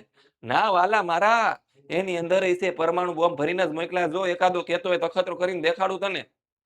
એટલે કે એકબીજાને ધમકી આપી. વિશ્વમાં પરમાણુ યુદ્ધની પરિસ્થિતિ ઊભી થઈ. અંતે અમેરિકા અને સોવિયત યુનિયનના વડાઓએ સૌપ્રથમ વખત છે એ હોટલાઇન ઉપર વાતચીત કરી. પરિણામે સોવિયત યુનિયને પોતાના વહાણ પાછા વાળી લીધા અને અમેરિકાએ ક્યુબા સામે ગોઠવેલા જે પરમાણુ શસ્ત્રવાળા મિસાઇલ હતા એ ઉતારી લીધા અને પરિણામે બંને દેશો વચ્ચે યુદ્ધની જે ઘટના હતી ને એ ટળી ગઈ. આ ઘટનાને ક્યુબાની કટોકટી તરીકે ઓળખવામાં આવે છે. અને ક્યુબાની કટોકટીની આ ઘટના વેળા બંને મહાસત્તાઓએ સંભાવપૂર્ણ સંદેશાની સૌપ્રથમ આપલે શરૂ કરી અને બંને મહાસત્તા વચ્ચે જે ગેરસમજ હતો એ દૂર થવાનો માર્ગ મોકળો બન્યો અને ક્યુબાની કટોકટીને ઠંડા યુદ્ધના અંતના આરંભ તરીકે ગણવામાં આવે છે. ટૂંક નોંધ લખો, સોવિયત યુનિયનનું વિઘટન. સોવિયત યુનિયનનું વિઘટન. તો કે 20મી સદીના છેલ્લા દાયકા દરમિયાન ઉદારમતવાદી વલણ ધરાવતા મિખાઇલ ગોર્બોચેવ છે તે સોવિયત યુનિયનના પ્રમુખ બન્યા. કોણ સોવિયત યુનિયનના પ્રમુખ બન્યા? તો કે મિખાઇલ ગોર્બોચેવ. ક્યારે? તો કે 20મી સદીના છેલ્લા ભાગમાં. અને તેમની તે નીતિને કારણે સોવિયત યુનિયનની વિચારસરણીમાં શું થયું? તો કે પરિવર્તન આવ્યું. તેથી સોવિયત યુનિયન એટલે કે જે રશિયા છે એનું વિભાજન થયું. સોવિયત યુનિયનનું શાંતિપૂર્ણ વિઘટન એ વિશ્વ રાજકારણની એક અદ્વિતીય અને શકવર્તી ઘટના ગણી શકાય. 11 માર્ચ 1985માં મિખાઇલ ગોર્બોચેવ સામ્યવાદી પક્ષના નવા મહામંત્રી તરીકે સત્તા સ્થાને આવ્યા અને તેના કાર્યકાળ દરમિયાન રશિયાએ છે વિજ્ઞાન અને ટેકનોલોજી ક્ષેત્રે છે નોંધપાત્ર પ્રગતિ કરી હતી. તે અમેરિકા જેવી મહાસત્તા સામે શક્તિ ધરાવતું બન્યું હતું. મિખાઇલ ગોર્બોચેવની ગ્લાનોસ્ત એટલે કે ખુલ્લાપણું અને પેરેસ્ટ્રોઇકા એટલે કે આર્થિક અને સામાજિક સુધારણાની નીતિને કારણે સોવિયત સમાજવાદી પ્રજાસત્તાક સંઘના સભ્ય રાજ્યો છે એ સ્વતંત્ર અને સાર્વભૌમ રાજ્યનો દરજ્જો મેળવા હતા એ તત્પર બની ગયા. ભાઈ અમારે અલગ થવું છે. આ રાજ્યો એક પછી સ્વતંત્ર બન્યા અને ઘોષણા કરવા લાગ્યા. અને ધીમે ધીમે સોવિયત યુનિયનના વહીવટી તંત્ર પર સામ્યવાદી પક્ષના અમલદારશાહી અને લાલ સેના એટલે કે અમલદારશાહી અને જે લાલ સેના હતી સોવિયત યુનિયનની જે રેડ આર્મી એની પકડ ઢીલી પડવા લાગી. અને 1990માં સોવિયત યુનિયનના વિભાજનની પ્રક્રિયા શરૂ થઈ અને ડિસેમ્બર 1991માં દેશના કુલ 15 રાજ્યોમાંથી 14 રાજ્ય હતા તે સ્વતંત્ર થઈ ગયા અને સોવિયત યુનિયનના વિઘટનની પ્રક્રિયા પૂર્ણ થઈ અને 15મું રાજ્ય હતું એ રશિયા સૌથી મોટું છે અને રશિયન ફેડરેશનના નામે ઓળખાય છે. હવે આપણે વાત કરીએ પ્રકરણ નંબર 7, દીવ, દમણ અને ગોવા એનું ભારતીય સંઘ સાથે જોડાણ કેવી રીતે થયું? રાજકીય ઘટના તરીકે તેનું મૂલ્યાંકન કરો. તો કે ઈસવીસન 1950માં ભારત સાર્વભૌમ પ્રજાસત્તાક રાષ્ટ્ર એટલે કે આપણને આઝાદી મળી ગઈ હતી ઓલરેડી, અને આપણા દેશનું બંધારણ છે તે અમલમાં આવી ગયું હતું. શું થઈ ગયું હતું? આપણા દેશનું બંધારણ પણ અમલમાં આવી ગયું હતું. ક્યારે આવ્યું હતું અમલમાં ભાઈ દેશનું બંધારણ? તો કે 26 જાન્યુઆરી, શું છે? 26 જાન્યુઆરી 1950 ના દિવસે, બરાબર છે. 1950માં આપણા દેશનું બંધારણ અમલમાં આવી ગયું હતું. એ સમયે જે આ ગોવા, દીવ અને દમણ છે એ પોર્ટુગીઝોના સંસ્થાનો હતા, એટલે કે પોર્ટુગીઝ ત્યાં શાસન કરતા હતા. એ સંસ્થાનો ભારતને સોંપી દેવા ભારત સરકારે સમજાવટ અને વાટાઘાટો દ્વારા બહુ પ્રયત્ન કર્યા. ભાઈ પોર્ટુગીઝોને સમજાવ્યા, ભાઈ મૂકો હવે, એ જૂની વાત થઈ, તમારા સંસ્થાનો હતા, ભલે અત્યારે રહ્યા, જો આવી રીતે તમે રાખશો ને તો ભાઈ મજા નહીં આવે બેટા તમને, એને કરતા મૂકીને જતા. પણ નહીં, 9 મહિના પોર્ટુગીઝો, 9 મહિના એટલે 9 મહિના ગોવાને ભારતની સંઘમાં જોડી દેવા લોકોએ ઉગ્ર આંદોલન શરૂ કર્યા. શું કર્યા? ઉગ્ર આંદોલન શરૂ કર્યા. લોકોએ મોટા પાયા પર સત્યાગ્રહ કર્યો. તિરંગો ધ્વજ ફરકાવવા બદલ પોર્ટુગીઝ સરકારે સેંકડો સત્યાગ્રહીઓની ધરપકડ કરી. એટલે કે જે આંદોલનો કરે, જે ઝંડો ફરકાવે ભારતનો, એને ભાઈ પકડીને જેલમાં પૂરી દીધા. 15 ઓગસ્ટ 1955ના રોજ લોકોએ ગોવા મુક્તિ આંદોલન કરી ગોવા, દીવ અને દમણમાં પ્રવેશવાનો પ્રયત્ન કર્યો, અને પોર્ટુગીઝ સત્તાવાળાઓ સાથેની અથડામણમાં અનેક સત્યાગ્રહીઓ હતા એ શહીદ થઈ ગયા. વાટાઘાટો કર્યો, સમજાવટ કરી, સત્યાગ્રહો કર્યા, શાંત પ્રયાસો દ્વારા લોકોને સફળતા નહીં મળે એમ માનીને ભારત સરકારે છે આ ગોવા, દીવ અને દમણને મુક્ત કરવા જનરલ ચૌધરીના નેતૃત્વ હેઠળ ઓપરેશન વિજય નામનું એક લશ્કરી અભિયાન શરૂ કરવાનો એક નિર્ણય લીધો કે ભાઈ આ લોકો આમ નહીં માને, આ નકામા છે. એટલા બધા આપણે સત્યાગ્રહો કર્યા, એટલી બધી આપણે એ લોકોને મનાવ્યા, સમજાવટ કરી, વાટાઘાટો કર્યા, પણ 9 મહિના એટલે 9 મહિના મારા બેટા. હવે ભાઈ તું જો મેરા કમાલ. અને ઓપરેશન વિજય શરૂ થયું. 18 ડિસેમ્બર 1961ના રોજ લશ્કરે અભિયાન શરૂ કર્યું અને ભારતના લશ્કરી દળોએ ગોવા, દીવ અને દમણમાં પ્રવેશ કર્યો, અને 19 ડિસેમ્બરની રાત્રે ગોવાના પોર્ટુગીઝ ગવર્નર જનરલ ડી સિલ્વાએ શરણાગતિ સ્વીકારી લીધી. એક જ દિવસમાં ઘોડીઓ વાળી દીધો. રાત પડી ત્યાં તો બીજા દિવસની, એક જ દિવસ. શું મજા આવી ભાઈ, એમ કરતા પહેલેથી સ્વીકારી લીધી હોત. આમ ગોવા, દીવ અને દમણ પોર્ટુગીઝ શાસનનો અંત આવે અને ત્રણેય સંસ્થાનોમાં ભારતનો રાષ્ટ્રધ્વજ ફરકાવવામાં આવ્યો. પછી બીજો સવાલ, ટૂંકનો જ લખો પ્રદેશવાદ. તો કે ભારત અનેક વિવિધતા વાળો દેશ છે. કેવો છે? વિવિધતાઓ વાળો દેશ છે. આપણા દેશની અંદર ઘણી બધી અલગ અલગ સંસ્કૃતિઓ છે, ઘણા બધા અલગ ધર્મના લોકો વસે છે, ઘણી બધી અલગ અલગ જાતિના લોકો વસે છે, અલગ અલગ કોમના લોકો વસે છે, લોકોની ભાષા અલગ છે, લોકોને રહેવાની ભૂપૃષ્ઠતા અલગ છે, બરાબર છે, સંસ્કૃતિઓ અલગ છે, અને સદીઓથી એક સાથે રહેતા હોવાથી તેમની વચ્ચે ભાવાત્મક એકતા છે. પણ ભારતીય સમાજમાં વિદેશી પ્રજા અને તેમના સાંસ્કૃતિક મૂલ્યોના સમન્વય થયો. એ પ્રજા જે પ્રદેશમાં લાંબા સમયથી વસવાટ કરતી હતી તેમને ત્યાંની ભૂમિ માટે એક પ્રકારની લાગણી જન્મી અને તેને પ્રદેશવાદની ભાવના કહે. એટલે કે આપણે આપણા ગુજરાત રાજ્યમાં રહીએ છીએ અને વર્ષોથી આપણા પૂર્વજોએ વર્ષોથી ગુજરાતમાં રહે છે, એટલે આપણને આપણા ગુજરાત પ્રત્યે આમ ભાવાત્મક લાગણી, આપણને આપણા રાજ્ય પ્રત્યે આમ લાગણી હોય કે નહીં, મારું ગુજરાત છે એ સારું છે, મારો પ્રદેશ સારો છે, મને મારી માતૃભૂમિ ઉપર છે ભાઈ આમ લાગણી છે, બસ એને જ. પણ આ પ્રદેશવાદ છે અમુક હદ સુધી હોય ને ત્યાં સુધી સારું લાગે. પછી આપણે એવું જ કહી દે, નહીં આખા વિશ્વમાં, આખા દેશની અંદર ગુજરાત એક જ સૌથી શ્રેષ્ઠ, તો કે ગુજરાત, ગુજરાત વગર કાંઈ ન થાય, તો આ વાત ખોટી પડે બેટા. બસ એને જ શું કહેવાય? પ્રદેશવાદ કહેવાય. પ્રદેશવાદમાં ઉદ્ભવ અને વિકાસ માટે મુખ્યત્વે શું છે? તો કે ભાષા, જાતિ અને ધર્મ, આ ત્રણેય પરિબળો છે એ જવાબદાર છે. ભાષાવાદે પ્રદેશવાદને ઉત્તેજન આપ્યું અને ઉત્તર ભારતમાં હિન્દી ભાષી પ્રજા અને દક્ષિણ ભારતમાં બિન હિન્દી ભાષી પ્રજામાં પ્રદેશવાદની લાગણી બહુ તીવ્ર છે. ઉત્તર પૂર્વ ભારતના રાજ્યોમાં એક જ કોમની બહુમતી છે. આ પ્રજા પોતાનો અલગ ધર્મ પાળે છે. દાખલા તરીકે નાગાલેન્ડ, મિઝોરમ, મણિપુર, મેઘાલય, અરુણાચલ પ્રદેશ વગેરે રાજ્યોની પ્રજાના રીત રિવાજો, પરંપરાઓ, જીવનશૈલી, વ્યવસાય વગેરેમાં વિવિધતા પ્રવર્તે છે. તેમના ધર્મને કારણે પ્રદેશવાદની ભાવના તેઓમાં જન્મી છે અને પ્રદેશવાદના જાતિવાદના પરિબળને કારણે પંજાબ હરિયાણાની રચના થઈ અને બિહારમાંથી ઝારખંડ રાજ્ય, મધ્યપ્રદેશમાંથી છત્તીસગઢ અને ઉત્તર પ્રદેશમાંથી ઉત્તરાખંડ રાજ્ય છે આ જ કારણે રચાયા છે. પ્રદેશવાદના કારણે શું થાય? જાતિવાદના પરિણામે પંજાબમાંથી હરિયાણા રાજ્યની અલગ થઈ, કારણ કે પંજાબમાં પંજાબી, હરિયાણામાં હરિયાણવી રાજ્ય બોલાતું હતું. બિહારમાંથી ઝારખંડ રાજ્ય અલગ થયું, મધ્યપ્રદેશમાંથી છત્તીસગઢ રાજ્ય અલગ થયું, કારણ કે અલગ અલગ જાતિના લોકો રહેતા હતા. ઉત્તર પ્રદેશમાંથી ઉત્તરાખંડ રાજ્ય અલગ થયું, એનું એ જ રીઝન હતું. આજે મહારાષ્ટ્રમાંથી અલગ વિદર્ભ રાજ્ય રચવાની માંગણીઓ પણ થઈ રહી છે અને પ્રદેશવાદની આજે સંકુચિત લાગણી છે ને એનો વિચાર વધતો જાય છે. કેટલાક પ્રદેશો રાજ્યમાં નેતાઓ અને કેટલાક બળવાખોર જૂથ લોક લાગણીને ઉશ્કેરીને પ્રદેશવાદને ઉત્તેજન આપે. ઘણીવાર કેટલાક લોકો છે પ્રદેશમાં કોઈક વ્યક્તિને શાસન કરવું છે પણ એનું શાસન આવતું નથી તો લોકોને ઉશ્કેરે, ભાઈ આપણો અલગ વિદર્ભ પ્રદેશ જોઈએ, અને લોકો પાછા માની જાય. હા, ઉશ્કેરે. પછી જ્યારે અલગ થઈ જાય પછી એ પ્રદેશનો ન્યાનો શું બની જાય? તો કે નેતા બની જાય, મુખ્યમંત્રી બની જાય. આ પરિબળો દેશની રાષ્ટ્રીય એકતા અને અખંડિતતા માટે શું કરે છે? તો કે નુકસાન કરે છે. ટૂંકનો લખો પ્રાદેશિક અસમાનતા. તો કે ભારતમાં વિદેશી શાસકોએ જે પ્રદેશમાં પોતાનો આર્થિક લાભ નહોતો તે પ્રદેશમાં વિકાસના કામો કર્યા નહીં. એટલે કે વિદેશી શાસકો, પછી વિદેશી શાસકો પછી અંગ્રેજો હોય, કોણ હોય?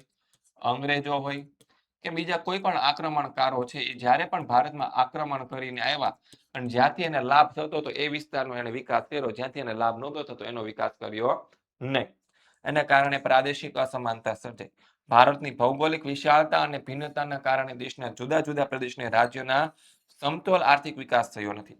દેશના વિવિધ પ્રદેશમાં પ્રવર્તતી કુદરતી સંસાધનોની વિષમતાના કારણે બધા પ્રદેશનો ઔદ્યોગિક ક્ષેત્ર અને કૃષિ ક્ષેત્રે એક સરખો પણ વિકાસ થયો નથી. જો હવે રાજસ્થાનની આપણે વાત કરીએ, કોની વાત કરીએ? રાજસ્થાન રાજ્યની આપણે વાત કરીએ તો ત્યાં છે મોટા ભાગનો પ્રદેશ રણ વિસ્તાર છે, તો ત્યાં ખેતી ન થાય. શું ન થાય? ખેતી ન થાય. બરાબર છે. એ રીતે બીજા કેટલાક પ્રદેશો જે જંગલ પ્રદેશ હોય એમાં આખું રાજ્ય આવેલું હોય તો ત્યાં ભાઈ ખેતી ન થાય ને એ ઉદ્યોગો પણ ન થાય. ભાઈ કેટલાક પ્રદેશની અંદર ભાઈ કુદરતી સંસાધનો ઓછા મળે તો ત્યાં ભાઈ ઔદ્યોગિક વિકાસ ન થતો હોય. આઝાદી પછી ભારતનો આર્થિક, સામાજિક અને અન્ય ક્ષેત્રમાં સમતોલ વિકાસ સાધવા માટે આયોજન પંચ, જે કે હવે નીતિ આયોગના નામે ઓળખાય છે, તેની રચના થઈ.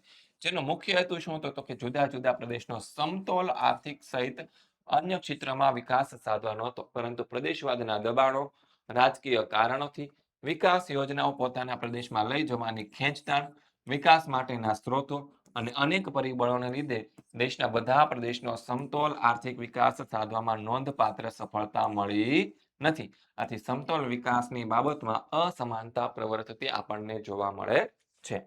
ભારતના જુદા જુદા રાજ્યોમાં માથાદીઠ આવકમાં પણ ફેરફાર છે. સાક્ષરતાના દરમાં પણ આપણને ફેરફાર જોવા મળે છે. આરોગ્ય અને શિક્ષણ સેવાઓ અને ઔદ્યોગિકરણની માત્રા, વાહન વ્યવહાર, સંદેશા વ્યવહારની સગવડો, શહેરીકરણ વગેરે બાબતમાં પણ અસમાનતા જોવા મળે છે. ગુજરાત, મહારાષ્ટ્ર, તમિલનાડુ આ બધા પ્રદેશની અંદર વધારે સાક્ષરતા ધરાવતા લોકો છે. આ બધા પ્રદેશનો વિકાસ પણ ખૂબ જ સારો એવો થયો છે. બરાબર છે. તેથી દેશમાં વિકસિત અને મધ્યમ વિકસિત અને અલ્પ વિકસિત એવા 3 રાજ્ય જોવા મળે છે. શું છે? એક તો વિકસિત રાજ્ય, જેમાં ભાઈ આપણા જેવા રાજ્યો આવે, આપણા ગુજરાત, મહારાષ્ટ્ર જેવા રાજ્ય, બરાબર છે. મધ્યમ વિકસિત રાજ્ય, બરાબર છે, જેની અંદર ઉત્તર પ્રદેશ આવે, મધ્યપ્રદેશ આવે, બરાબર છે. અને અલ્પ વિકસિત રાજ્ય, જેની અંદર બિહાર આવે, બરાબર છે. પછી છત્તીસગઢ આવે. આ બધા અલ્પ વિકસિત રાજ્ય છે. આવા બધા રાજ્યો આપણને જોવા મળે છે. કેટલાક રાજ્યના આંતરિક પ્રદેશ વિકાસમાં પણ અસમાનતા જોવા મળે છે. જેમ કે આપણે મહારાષ્ટ્ર વિકસિત રાજ્ય છે પણ તેનો જે વિદર્ભ પ્રદેશ છે અને મરાઠાવાડનો જે વિસ્તાર છે તે પછાત છે, પાછળ રહી ગયેલા છે. એવી રીતે આંધ્રપ્રદેશ રાજ્યમાં આપણે રાયલસીમા અને તેલંગાણા રાજ્યના કેટલાક વિસ્તારો છે એ બહુ અલ્પ વિકસિત છે. અને ભારતના કેટલાક રાજ્યો કૃષિ વિકાસમાં તો કેટલાક રાજ્યો ઔદ્યોગિક વિકાસમાં અગ્રેસર છે. આમ રાજ્યો વચ્ચે ઘણી બધી બાબતોમાં અસમાનતાઓ પ્રવર્તે છે. પ્રદેશવાદને કારણે કેટલાક રાજ્યો વચ્ચે સરહદી જમીન તથા જળની વહેંચણીના વિવાદો પણ ચાલી રહ્યા છે. મહારાષ્ટ્ર અને કર્ણાટક રાજ્યો વચ્ચે તથા પંજાબ અને હરિયાણા રાજ્યની સરહદ માટેની જમીનના વિવાદ ચાલી રહ્યા છે. પોતાના રાજ્યની ખનિજ સંપત્તિ અને જંગલ સંપત્તિ પોતાને જ મળે એવી પ્રાદેશિક સંકુચિતતા છે લોકોમાં જોવા મળી રહી છે. પછી ટૂંકનો લખો ભારતનો વિજ્ઞાન અને ટેકનોલોજી ક્ષેત્રે વિકાસ કેવો થયો છે. તો કે છેલ્લા 50 વર્ષોની આપણે વાત કરીએ તો ભારતે વિજ્ઞાન અને ટેકનોલોજી ક્ષેત્રે અભૂતપૂર્વ સિદ્ધિઓ પ્રાપ્ત કરી છે. વિકસિત રાષ્ટ્રની તુલનામાં ભારતે આ ક્ષેત્રે સાધેલો વિકાસ કેવો છે? અદ્વિતીય છે. ભારત વિજ્ઞાન અને ટેકનોલોજીના વિકાસમાં કોનો ફાળો છે? તો કે ડોક્ટર હોમી ભાભા, ડોક્ટર રાજા રમન્ના, પછી ડોક્ટર વિક્રમ સારાભાઈ, ડોક્ટર સીવી રામન, સર એમ વિશ્વેશ્વરૈયા, સામ પિત્રોડા, ડોક્ટર એપીજે અબ્દુલ કલામ, ઈશ્વર શ્રીધરન, આ બધા વૈજ્ઞાનિકો, એન્જિનિયરો, ટેકનોક્રેટોએ નોંધપાત્ર ફાળો આપ્યો છે. આ ઉપરાંત ભારતીય મહિલાઓ પણ વિજ્ઞાન અને ટેકનોલોજીના ક્ષેત્રમાં નોંધપાત્ર ફાળો આપ્યો છે બેટા.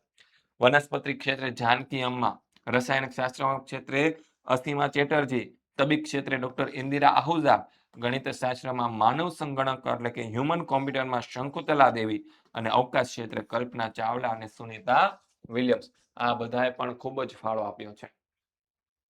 વિજ્ઞાન ટેકનોલોજી શિક્ષણ અને સંશોધન માટે Indian Institute of Science, Indian Institute of Technology, Indian Research Organization એટલે કે ઇસરો, ફિઝિકલ રિસર્ચ લેબોરેટરી વગેરે સંસ્થાઓ મહત્વનો ફાળો આપ્યો છે. અને ભારત દેશ છે તેને વિજ્ઞાન ટેકનોલોજીમાં અદ્યતન કૃષિ ટેકનોલોજી, કૃષિ વૈજ્ઞાનિકો, કૃષિ યુનિવર્સિટીઓનો ઉપયોગ કરીને તેમજ સિંચાઈ યોજનાઓ દ્વારા હરિયાળી ક્રાંતિ કરી છે.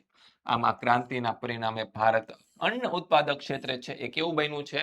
તો કે સ્વાવલંબી બન્યું છે. યસ, દેશની અંદર જેટલું ઉત્પાદન થવું જોઈએ એટલું ઉત્પાદન થઈ જાય છે. પરમાણુ વિજ્ઞાન ક્ષેત્રે ટેકનોલોજીમાં ભારતે હરણફાળ ભરી છે.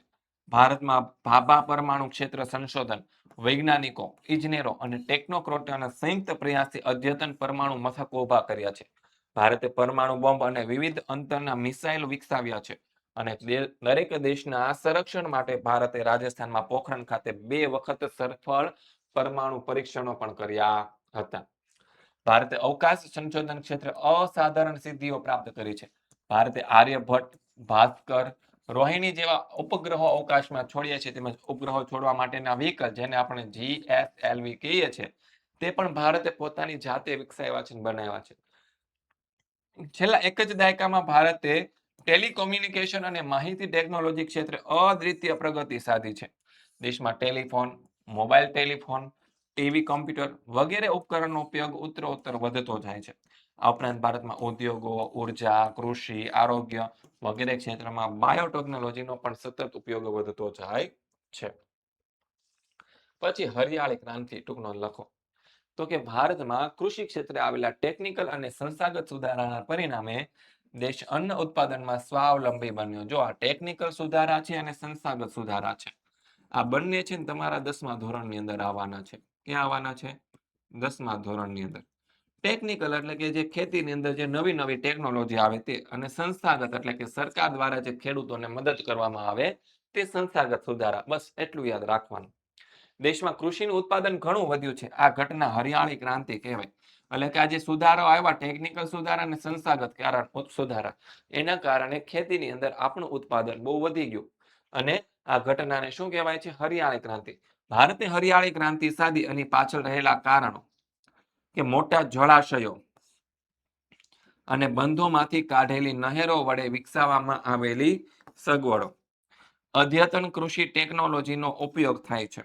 કૃષિ સંશોધન સંસ્થાઓ, પ્રયોગશાળાઓ, કૃષિ યુનિવર્સિટીઓ દ્વારા મળતું સંશોધન અને માર્ગદર્શન, ઉત્તમ બિયારણો, રાસાયણિક ખાતરો, જંતુનાશક દવા, વીજળી, પંપ સેટ કે ટ્રેક્ટરની ખરીદીમાં ખેડૂતોને અપાતી રાહતો, ખેડૂતો આર્થિક લોન કે સબસિડી રૂપે અપાતી નાણાકીય સહાયો, ખેડૂતોને વર્તમાનપત્ર, આકાશવાણી, દૂરદર્શન, કૃષિ મેળા દ્વારા કૃષિની વૈજ્ઞાનિક પદ્ધતિઓ અંગે અપાતું માર્ગદર્શન અને જિલ્લા કક્ષાએ સ્થપાયેલા ખેડૂત તાલીમ કેન્દ્ર. આ બધાના કારણે શું થયું છે? તો કે સરસ મજાનું શું થયું છે? તો કે આમ કહેવાય કે ઘણા બધા હરિયાળી ક્રાંતિ થઈ છે. શું થયું છે? હરિયાળી ક્રાંતિ થઈ છે. યસ. પછી આગળ વધીએ. Chapter number 10. સવાલ છે, વહીવટી રાજકીય રીતે તટસ્થ હોવું. આ વિધાન તમારા મંતવ્ય જણાવો. શું છે? વહીવટી તંત્ર અને રાજકીય રીતે તટસ્થ રહેવું જોઈએ. આ વિધાન સમજાવો. તો કે વહીવટી કારોબારી ગણાતા વહીવટી તંત્રને સનદી સેવા કહેવામાં આવે છે અને સંઘ સરકાર અને રાજ્ય સરકારનું વહીવટી તંત્ર સમગ્ર દેશમાં પથરાયેલું છે. તે આવકની વસૂલાત, કાયદો અને વ્યવસ્થાની જાળવણી, સરકારના વિવિધ ખાતાના વહીવટીના કાર્યમાં મદદ અને રોજબરોજનો વહીવટ વગેરે કામગીરી બજાવે છે. બરાબર છે. દેશના સંખ્યાબંધ વિકાસશીલ કાર્યો વહીવટી તંત્ર દ્વારા પાર પડે છે અને વહીવટી તંત્ર સરકારની વિકાસલક્ષી નીતિની રચના તથા વિકાસલક્ષી કાર્યક્રમોના આયોજનમાં મહત્વની ભૂમિકા ભજવે છે. અનેક ક્ષેત્રમાં નિષ્ણાંત શું છે? અનેક ક્ષેત્રમાં નિષ્ણાંત હોય, વ્યાવસાયિક કુશળતા અને અનુભવ ધરાવતા તજજ્ઞ અને બાહોશ વહીવટી અધિકારીઓ એટલે કે સનદી અધિકારીઓ સરકારની કરોડરજ્જુ ગણાય અને વહીવટી તંત્રના અમલદારો, અધિકારીઓ તેમની નિવૃત્તિ વય મર્યાદા સુધી કામ કરે છે. તેઓ સરકારની કામગીરીનું સાતત્ય જાળવે છે. તેઓ પોતપોતાના ક્ષેત્રમાં કાર્યદક્ષ અને કાર્યક્ષમ હોવાથી સરકારની નીતિઓ અને કાર્યક્રમોનો અસરકારક અમલ નોંધપાત્ર ફાળો આપે છે. અને વહીવટી તંત્રના અમલદારો તેમની દીર્ઘકાલીન સેવા દરમિયાન જુદા જુદા રાજકીય પક્ષની સરકારો હેઠળ કામ કરતા હોવાથી તેમની પાસે રાજકીય નિષ્પક્ષ અને તટસ્થની અપેક્ષાઓ પણ રાખવામાં આવે છે. જો વહીવટી તંત્રના અમલદારો રાજકીય પક્ષોનો વિચારસરણી દોરવાઈ જઈને કામ કરે તો તેઓ પોતાની કર્તવ્યનિષ્ઠા અને કાર્યક્ષમતા ગુમાવે છે. તેઓ લોકસેવકો તરીકે તેમની પ્રતિષ્ઠા પણ ગુમાવે છે અને દેશના વિકાસલક્ષી કાર્યોની ગતિ મંદ પડે છે. તેઓ પોતાની ફરજો પ્રત્યે નિષ્કાળજી દાખે છે અને તેમના નકારાત્મક વલણો જન્મે જે દેશને વહીવટી તંત્રને શિથિલ બનાવે. આથી દેશનું વહીવટી તંત્ર છે એ રાજકીય રીતે નિષ્પક્ષ રહેવું જોઈએ. પછી ટૂંકનો લખો રાજ્યપાલનું સ્થાન અને કાર્ય. તો કે રાજ્યપાલની નિમણૂક છે એ સંઘના પ્રધાનમંડળની સલાહ અનુસાર રાષ્ટ્રપ્રમુખ કરે. હવે 35 વર્ષ કે તેથી વધુ ઉંમરના ભારતના કોઈ પણ નાગરિકને રાષ્ટ્રપ્રમુખનું એક કે તેથી વખત વધુ રાજ્યના રાજ્યપાલ તરીકે નિમી શકે છે. રાજ્યપાલની હોદ્દાની મુદત કેટલા વર્ષની હોય? 5 વર્ષની હોય. પરંતુ એ મુદત પૂર્ણ થાય એ પહેલા રાષ્ટ્રપ્રમુખ તેને હોદ્દા ઉપરથી દૂર પણ કરી શકે અથવા તો રાજ્યપાલ સ્વેચ્છાએથી રાજીનામું પણ આપી શકે છે. રાષ્ટ્રપ્રમુખ તેની હોદ્દાની મુદત વધારી પણ શકે છે. શું કરી શકે છે? મુદત વધારી પણ શકે. તેમની બીજા રાજ્યના રાજ્યપાલ તરીકે બદલી પણ કરી શકે. રાજ્યપાલ રાજ્યના બંધારણીય વડા છે. તે રાજ્યની બધી કારોબારી સત્તા ધરાવે છે. રાજ્યના તમામ વહીવટી તંત્ર રાજ્યપાલના નામે ચાલે. તે વિધાનસભાની બહુમતી પક્ષના નેતાની મુખ્યમંત્રી તરીકે અને મુખ્યમંત્રીની સલાહ અનુસાર પ્રધાનમંડળની રચના કરે. રાજ્યપાલ રાજ્યના એડવોકેટ જનરલ છે તથા અન્ય સભ્યોની નિમણૂક કરે છે. જાહેર સેવા આયોગના અધ્યક્ષ અને અન્યની પણ નિમણૂક કરે. રાષ્ટ્રપ્રમુખ રાજ્યપાલની સાથે મંત્રણા કરીને રાજ્યની વડી અદાલતના ન્યાયાધીશની નિમણૂક કરે છે. રાજ્યપાલ રાજ્યની ધારાસભાની બેઠકો બોલાવવાની, તેને બરખાસ્ત કરવાની કે મુલતવી રાખવાની, વટહુકમ બહાર પાડવાની કે રાજ્યની ધારાસભાએ પસાર કરેલા ખરડાઓ પર સહી કરીને તેમને કાયદાનું સ્વરૂપ આપવાની વગેરે ધારાકીય સત્તાઓ તે ધરાવે છે. રાજ્યની બધી યુનિવર્સિટીઓના હોદ્દાની રૂએ રાજ્યપાલ કુલાધિપતિ હોય છે. તેઓ યુનિવર્સિટીના વાઇસ ચાન્સેલરની નિમણૂક કરવાના ઔપચારિક સત્તાઓ પણ તેઓ ધરાવે છે. રાજ્યમાં રાષ્ટ્રપ્રમુખનું શાસન સ્થપાય તો રાષ્ટ્રપ્રમુખના પ્રતિનિધિ તરીકે રાજ્યનો વહીવટ ચલાવે છે. રાજ્યમાં સામાન્ય ચૂંટણી પછી વિધાનસભામાં બહુમતી ચૂંટાઈ આવેલા પક્ષના નેતાની રાજ્યપાલ મુખ્યમંત્રી તરીકે નિમણૂક પણ કરે છે. જો વિધાનસભામાં કોઈ પણ એક પક્ષને સ્પષ્ટ બહુમતી મળી ન હોય તો જુદા જુદા પક્ષોએ સંગઠન સાધીને મેળવેલી બહુમતી નેતાની કે અન્ય પક્ષના ટેકો ધરાવતા સૌથી મોટા પક્ષના નેતાની નિમણૂક છે તે રાજ્યપાલ કરે છે. રાજ્યપાલ રાજ્યની કારોબારીના વડા છે પરંતુ વાસ્તવમાં તે રાજ્યપાલની લગભગ બધી જ સત્તાઓ મુખ્ય પ્રધાન અને તેનું પ્રધાનમંડળ ભોગવે છે. પછી આગળ જોઈએ નાણાકીય ખરડા અંગેની બંધારણીય જોગવાઈઓ. શું છે? તો કે કોઈ પણ ખરડો નાણાકીય ખરડો છે કે કેમ તે માત્ર લોકસભાના સ્પીકર જ નક્કી કરે. કોણ કરે? અંદાજપત્ર તેમજ નાણાકીય બાબતને લગતો ખરડો નાણાકીય ખરડો કહેવાય. નાણાકીય ખરડો રાષ્ટ્રપ્રમુખની મંજૂરીથી પ્રથમ લોકસભામાં રજૂ કરવામાં આવે અને લોકસભામાં નાણાકીય ખરડો છે તે નીચેના તબક્કામાંથી પસાર કરવામાં આવે. ટોટલ 3 તબક્કા હોય બેટા. એમાં પહેલું, ખરડા પર 2-3 દિવસ સુધી પ્રાથમિક ચર્ચા કરવામાં આવે. બીજું, અંદાજપત્રમાં દર્શાવેલા વાર્ષિક ખર્ચની માંગણીઓ પર ચર્ચા વિચારણા કરવામાં આવે અને નાણામંત્રી ગૃહમાં આંકડાકીય માહિતી રજૂ કરે. ત્રીજું, કેન્દ્ર પ્રધાનમંડળ પ્રધાનો પોતાના ખાતાની માંગણીઓ ગૃહમાં ચર્ચા વિચારણા માટે રજૂ કરે અને ગૃહમાં હાજર રહેલા સભ્યોને મતદાનથી તે મંજૂરી અપાય. ચોથું, અંદાજપત્રમાં દર્શાવેલા આવકના વિવિધ સ્ત્રોત અને કરવેરાના પ્રસ્તાવો ગૃહની મંજૂરી માટે રજૂ કરવામાં આવે. અને લોકસભામાં પસાર થયા પછી જ નાણાકીય ખરડાને રાજ્યસભામાં મોકલવામાં આવે છે. અને રાજ્યસભામાં તેની માત્ર ચર્ચા કરી તેની ભલામણો સાથે કે ભલામણો વિના 14 દિવસમાં તેને લોકસભાને પાછો મોકલવાનો હોય. આ મુદત દરમિયાન રાજ્યસભા નાણાકીય ખરડા પર લોકસભાને પરત ન કરે તો પણ તે શું થયેલો ગણાય? તો કે પસાર થયેલો ગણાય છે. અને રાજ્યસભાએ સૂચવેલી ભલામણો લોકસભા સ્વીકારે કે ન સ્વીકારે તો પણ નાણાકીય ખરડો બંને ગૃહમાં પસાર થયેલો ગણાય છે. ત્યાર પછી તેને રાષ્ટ્રપ્રમુખની સહી માટે મોકલવામાં આવે છે. રાષ્ટ્રપ્રમુખની સહી થતા નાણાકીય ખરડો છે તે કાયદો બની જાય છે. સંસદની સત્તાઓ અંગે ઉલ્લેખ કરો. તો એમાં પેલું છે ધારાકીય સત્તાઓ. કઈ છે સંસદની સત્તાઓમાં? પહેલી સત્તા છે ધારાકીય.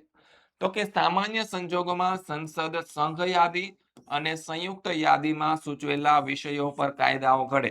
કટોકટીના સમયે સંસદ રાજ્ય યાદી સહિતના કોઈ પણ વિષય પર કાયદા ઘડી શકે છે. સંસદની મંજૂરી વિના કોઈ પણ ખરડો કાયદો બની શકતો નથી. નાણાકીય ખરડા સિવાયનો કોઈ પણ ખરડો કોઈ પણ ગૃહમાં રજૂ થઈ શકે છે. અને નાણાકીય ખરડાની પ્રથમ રજૂઆત માત્ર લોકસભામાં જ થઈ શકે છે. પછી રાષ્ટ્રપ્રમુખ દ્વારા બહાર પાડવામાં આવતા વટહુકમ માટે વહેલામાં વહેલી તકે સંસદની મંજૂરી લેવી પડે. જો સંસદ મંજૂરી ન આપે તો વટહુકમ આપોઆપ રદ થઈ જાય. પછી બીજું છે કારોબારી વિષયક સત્તાઓ. તો કે લોકસભાને મંત્રીમંડળ પર અવિશ્વાસની દરખાસ્ત એટલે કે વોટ ઓફ નો કોન્ફિડન્સ લાવવાની સત્તા છે. જો એ દરખાસ્ત પસાર થાય તો મંત્રીમંડળે શું કરવું પડે? તો કે રાજીનામું આપવું પડે.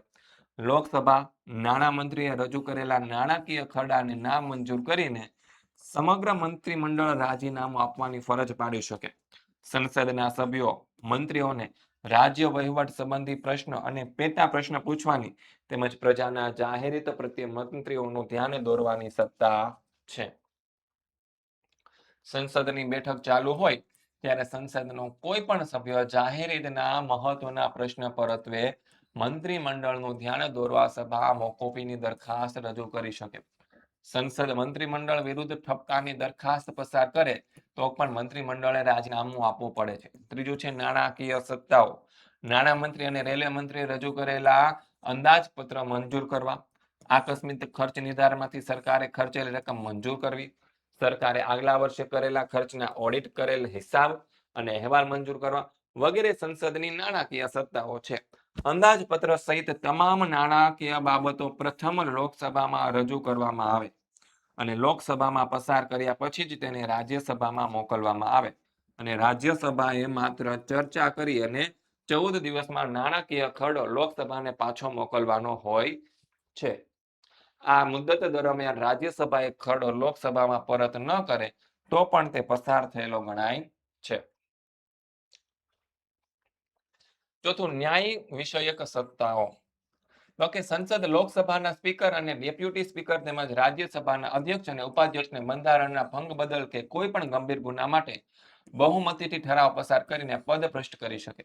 બંધારણના ભંગ બદલ દેશહિત વિરુદ્ધ પ્રવૃત્તિઓ કરવાના આરોપસર સંસદ રાષ્ટ્રપ્રમુખ, ઉપરાષ્ટ્રપ્રમુખ, સર્વોચ્ચ અદાલત અને વડી અદાલતના ન્યાયમૂર્તિઓ, મુખ્ય ચૂંટણી કમિશનર, ઓડિટર જનરલ કે એટર્ની જનરલ પર મહાભિયોગ ચલાવી શકે અને 23 બહુમતીથી આરોપ પુરાવો થયેલો જાહેર કરી તેને હોદ્દા ઉપરથી દૂર કરી શકે છે. સંસદ પોતાની કોઈ પણ સભ્યને અસભ્ય વર્તણૂક કે સભાગૃહના નિયમોના ભંગ બદલ તેનું સભ્યપદ નાબૂદ કરવાની, જેલમાં મોકલવાની શિક્ષા કરી શકે છે. ગૃહમાં થોડા દિવસો માટે હાજરી ન આપવાના આદેશ આપી શકે છે. ખરડો કાયદો ક્યારે બને? પ્રક્રિયા વર્ણવો. તો કાયદા માટેની દરખાસ્ત ખરડો કહેવાય અને ખરડાના બે પ્રકાર છે. એક સામાન્ય ખરડો હોય અને બીજું હોય નાણાકીય ખરડો. તો એમાં પેલું છે સામાન્ય ખરડામાંથી કાયદાની રચના. તો કે સંસદમાં ખરડો રજૂ કરતા પહેલા લોકસભામાં સ્પીકર અને રાજ્યપાલની અધ્યક્ષની પરવાનગી મેળવવી પડે. સામાન્ય ખરડો સંસદના બંને ગૃહમાંથી કોઈ પણ ગૃહમાં રજૂ થઈ શકે છે. તે પ્રધાનમંડળના કોઈ પણ પ્રધાન અથવા તો ગૃહના કોઈ પણ સભ્ય દ્વારા રજૂ થઈ શકે છે. સામાન્ય ખરડો રાષ્ટ્રપ્રમુખ પાસે સહી માટે મોકલવામાં આવે તો પહેલા તેને બંને ગૃહોમાં 3 વાચનમાંથી પસાર થવું પડે. એમાં પહેલું વાચન છે કે ખરડો રજૂ કરનાર મંત્રી કે સંસદ સભ્ય ગૃહના ખરડાનું વાચન કરી ખરડાના હેતુ અને બીજી મહત્વની બાબતો ગૃહના ધ્યાન પર લાવે. ત્યાર પછી ગૃહના ખરડા પર ચર્ચા થાય અને ગૃહ ખરડાને મંજૂર કરે તો તે બીજા વાંચનમાં આવે. બીજું વાંચન તો કે બીજા વાંચન દરમિયાન શું થાય તો કે ખરડાની દરેક કલમ પર ગૃહના સભ્યો વિસ્તૃત ચર્ચા કરે. આ સમયે સભ્યો તેમાં સુધારા રજૂ કરી શકે. કોઈ મહત્વનો ખરડો હોય અથવા તો ખરડા પર ગંભીર વિચાર કરવાની જરૂર હોય તો વધુ વિચારસરણી માટે ખરડાને સંસદ સભ્યો જે છે તે જે તે વિષયના તજજ્ઞ વિશેષ જ્ઞાન ધરાવતા સભ્યોની બનેલી પ્રવર સમિતિને સોંપવામાં આવે છે. પછી આગળ જોઈએ ત્રીજું વાંચન તો પ્રવર સમિતિના અહેવાલ પછી અહેવાલને આધારે ગૃહમાં ખરડાનું ત્રીજું વાંચન શરૂ થાય. ત્રીજા વાંચનને અંતે ગૃહને ખરડાને બહુમતીથી પસાર કરે તો તે સંસદના બીજા ગૃહમાં મોકલવામાં આવે અને બીજા ગૃહમાં પણ ખરડાને 3 વાંચનમાંથી પસાર થવું પડે. આ બંને ગૃહોમાંથી પસાર થયા પછી ખરડાને રાષ્ટ્રપ્રમુખની સહી માટે મોકલવામાં આવે અને રાષ્ટ્રપ્રમુખ સહી કરે પછી જ તે ખરડો કાયદો બને છે. અહીં સહી કરતા પહેલા રાષ્ટ્રપ્રમુખને જરૂર લાગે તો ખરડાને પોતાની પાસે રાખી મૂકી શકે કે સંસદમાં પુનઃ વિચારણા માટે પાછો મોકલી શકે. ફરીથી એ જ વિધિથી ખરડો બને તો બંને ગૃહમાં પસાર થાય તો રાષ્ટ્રપ્રમુખને સહી કરવી પડે છે અને રાષ્ટ્રપ્રમુખ સહી કરે એટલે તે ખરડો કાયદો બને અને ત્યાર પછી તેને સરકારી ગેજેટમાં પ્રસિદ્ધ કરવામાં આવે છે. હવે બીજા નાણાકીય ખરડાની આપણે વાત કરીએ તો કે નાણાકીય ખરડો રાષ્ટ્રપ્રમુખની પૂર્વ મંજૂરીથી પ્રથમ લોકસભામાં રજૂ કરવામાં આવે અને કોઈ પણ ખરડો નાણાકીય ખરડો છે કે કેમ તે માત્ર લોકસભાના સ્પીકર જ નક્કી કરે. લોકસભામાં પસાર કર્યા પછી નાણાકીય ખરડાને રાજ્યસભામાં મોકલવામાં આવે અને રાજ્યસભાએ માત્ર ચર્ચા કરી તેલી ભલામણો સાથે ભલામણો વિના 14 દિવસમાં તેને લોકસભાને પાછો મોકલવાનો હોય. આ મુદત દરમિયાન રાજ્યસભા નાણાકીય ખરડો લોકસભામાં પરત ન કરે તો પણ તે પસાર થયેલો ગણાય છે અને પછી રાષ્ટ્રપ્રમુખની સહી માટે મોકલવામાં આવે અને રાષ્ટ્રપ્રમુખની સહી થતા તે નાણાકીય ખરડો છે એ કાયદો બની જાય. બસ વિદ્યાર્થી મિત્રો, આજના લેક્ચરમાં આજે આપણે એટલું રાખીએ. બરાબર છે. આવતીકાલના લેક્ચરની અંદર આપણે આનો ભાગ નંબર 2 લઈને આવીશું. કયો લઈને આવશું? ભાગ નંબર 2. ત્યાં સુધી દરેક વિદ્યાર્થી મિત્રોને જય હિન્દ, જય ભારત, જય જય ગરવી ગુજરાત.